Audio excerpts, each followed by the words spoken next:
My paper presentation, Malaysia and Spratly Islands dispute during the Prime Minister Najib bin Razak era, in the period of year 2009 until 2018, a new classical. My name is Lim Ming Guan. You can call me Dexter Lim. My supervisor is Dr. Riza Zamani Idris. As for introduction, the Spratly Island dispute is a complicated issue due to several countries involved in their competing claims to the islands and surrounding waters. The 9-dash line is a U-shaped line seems on South China Sea's map. The China used to claim sovereignties over the Spratly Island. The Republic of China, which controlled mainland China until year 1949, initially drew the lines of a map in year 1947. When the Republic of China took control, it inherited the ROC claim. So the 9-dash line intersect with the numerous other country claims, including countries from Brunei, Malaysia, the Philippines, Taiwan, and Vietnam. These countries have been all accused China of inhering on their sovereignties by constructing artificial land islands and military base in the Spratly Island. The 9-dash line issue is prominent source of the contention in the South China Sea.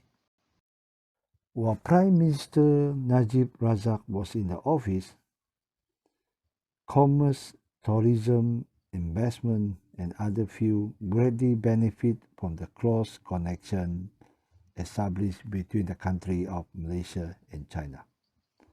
However, tension between two countries have arisen over territorial dispute in the South China Sea involving dispute Spratly Islands. Despite this obstruction, factors like economy interdependence and diplomatic approach have helped to ease tension in Malaysia and China relations. Malaysia, China, and the Spratly Island issue. Although bilaterally relationship, it seems to have a positive impact on all these development of both countries, especially in the economy sectors. Malaysia-China relations are always often strained as a result of the issues that arise.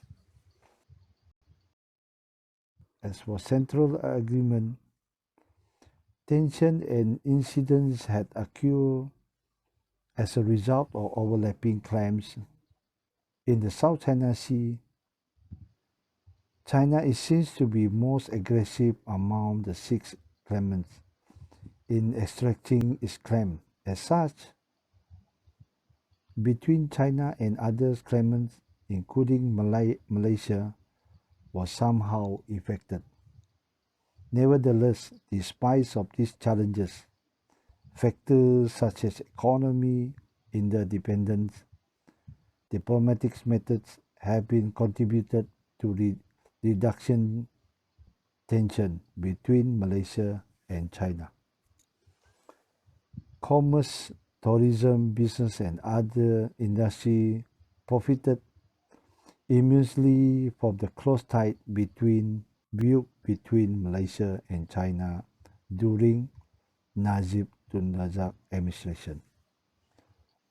The studies will analyze the strategy and the role that has been taken by the era of Prime Minister Najib bin Razak administration based on new classical realism approach.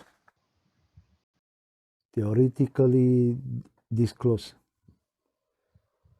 neoclassical realist contend that the distribution of power in the international system is a significant determinant of the state behaviors, but that is, this behavior is always influenced by the domestic factors such as political institution, economy resources, and public opinion. In other words, neoclassical realists believe that the states are not merely passive actors in the international system, but can influence their destinies by considering domestic constraints and opportunities that they confront. This is a theory apt in explaining the approach taken by Malaysia under Najib administration. Past studies. These are some of the readings examples.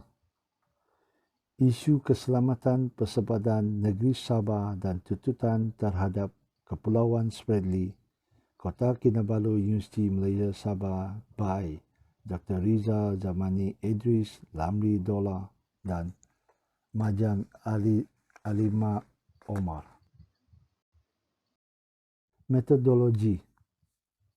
The study used qualitative methods of secondary sources through the content analysis of journals, articles, theses, books, and online resources. In order to explain the gaps human existence and the realities of the actual world, qualitative approach really on the first-hand accounts and experience. Based on the finding, the strategy taken by Prime Minister Najib bin Razak government in the period of 2009 until 2018 in dealing with China on Spratly Island issue include strengthen the tie with other claimants, seek international arbitration, work closely with China. So in conclusion, in a nutshell, Malaysia's approach to the Spratly Island issue may be understood as neoclassical realist balancing act between safeguarding Malaysian interests and keep the peace with others claimants, most notable China. The Najib bin Razak government strategy on the Spratly Island issue have been criticized by some for being too accommodating to China. This anyway, the governments have argued that its strategy is necessary to protect Malaysia's interests in the South China Sea context. Malaysia's position on the Spratly Island dispute might be understood as an effort to strike compromise between its national interests and constraints of the international system. With that, I end my presentation. Thank you very much.